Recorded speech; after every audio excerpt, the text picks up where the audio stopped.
After the fall of Arlong Park, peace finally returned to Kokoyasi village. Nami, free at last, rejoined her crew.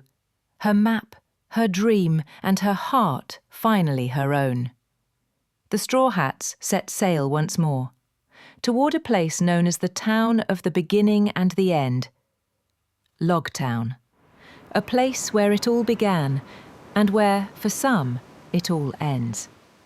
This was the town where Gol D, the pirate king himself, was born, and where he met his death. As the going merry cut through the waves, the Straw Hats had no idea this would be their final stop before entering the Grand Line, and that fate was already waiting for them. They arrived to a bustling town filled with marines, merchants, and dreamers chasing Roger's legend. Luffy leapt from the ship with his usual grin. Luffy, I'm going to see the execution platform where the pirate king died. Zoro's low chuckle. You're way too excited about that. The crew split up. Zoro went off to find new swords, Sanji to restock the kitchen, Usopp to tinker with weapons, and Nami, well, straight to shopping, of course. Zoro found himself in a weapon shop where a young woman named Tashigi helped him search for replacements for his destroyed swords. There, he found a cursed blade, the Sandai Kitetsu.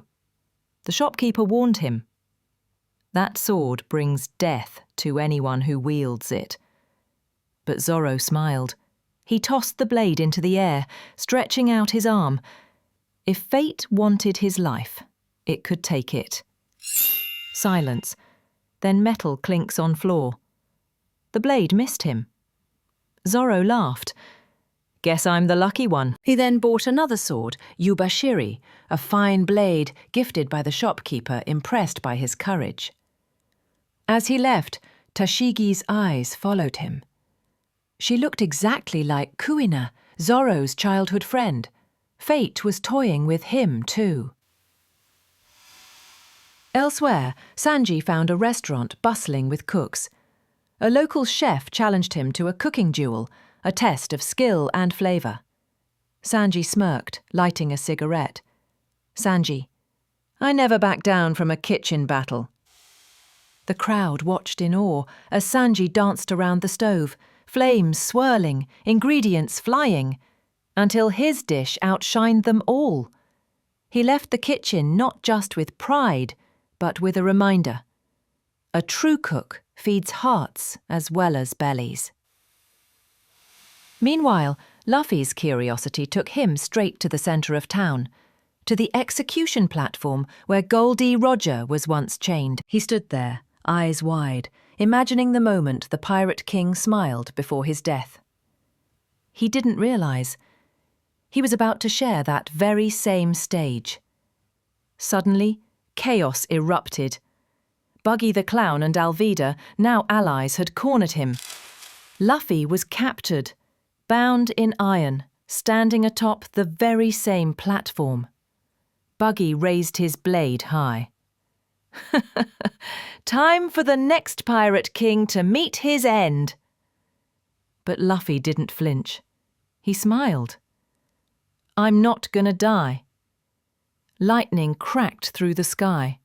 A storm had rolled in, wild and furious, and as Buggy swung his sword, a bolt of lightning struck the platform, shattering it and freeing Luffy.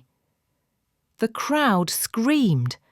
Luffy landed on his feet, alive, grinning. See? Told ya. But not everyone was impressed.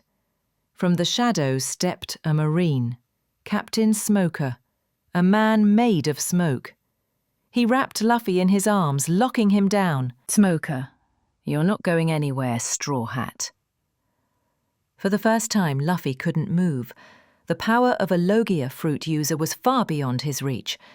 It seemed the adventure would end before it began. Then, a gust of wind swept through the streets. A cloaked man appeared, his face shadowed, his presence powerful.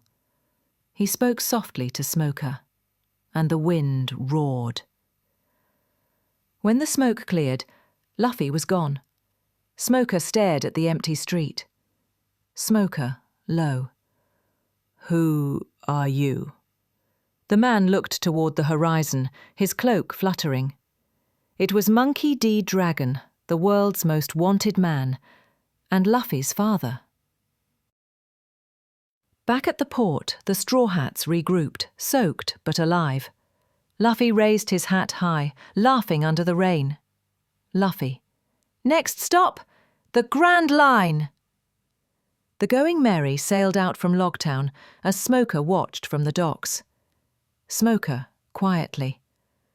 "So, you're Dragon's son, huh?" The clouds parted, the sun breaking through.